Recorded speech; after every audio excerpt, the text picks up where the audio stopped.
we did run out of time with you, Mr. Carter, so I recognize the gentleman from Louisiana, Mr. Carter. Thank you, Mr. Chairman. I've got one quick question for each of our panelists. The reconciliation bill, which passed this summer, included billions of dollars in funding for DHS agencies responsible for detecting, deterring, and responding to threats to subsea cables.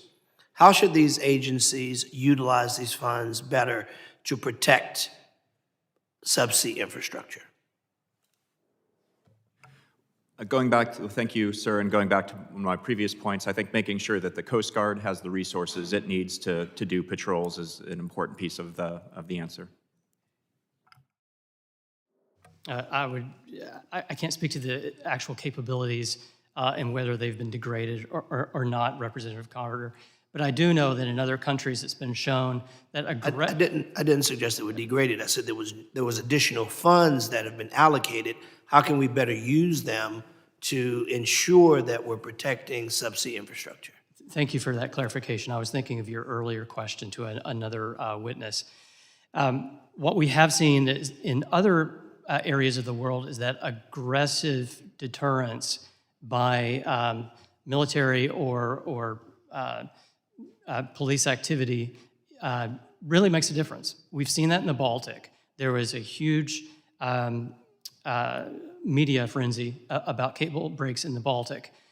Finland, Sweden, and Estonia really stepped up efforts, and since then, there have not been any cable breaks. That's anecdotal, but it's possible. The actual last cable that has experienced a fault in the Baltic Sea was a Russian military cable. We've seen the same thing off the coast of Taiwan.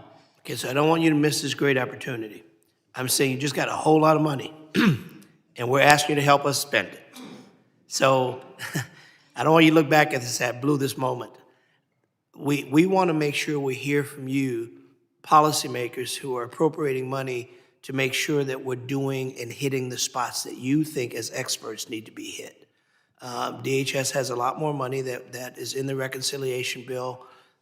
We want to make sure it's being spent in a way that experts think. So I don't want to put you on the spot, but I just want to give Mr. Botting a little bit of a runway on that. Certainly, thank you, sir. Yeah, I would go back to, I think DHS should be the place where we do a comprehensive mapping of the supply chain. I think DHS should lead a two-way threat intelligence sharing mechanism with industry so that we get information into their hands that can help them adjust their risk mitigation measures to better protect us against activity by our adversaries. And one more that I'll throw in there is engagement with international partners.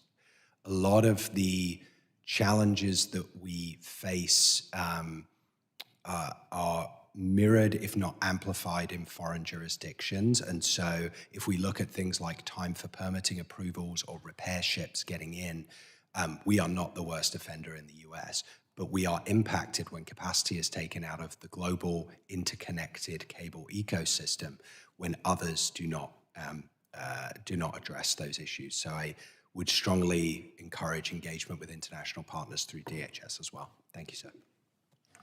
Thank you for the question. I would spend all of that money on two things. I would create 10 new cable repair ships. Each cable repair ship costs about $300 million. So you can start allocating a lot of money to just building more cable repair ships. I would then use any remaining funds after that to begin to create the same sorts of drones. They're called XLUUVs, extra large unmanned undersea vehicles that China just paraded around in Beijing about 2 months ago. I think we need this similar set of drone capabilities that they're demonstrating undersea. I thank the gentleman from Louisiana.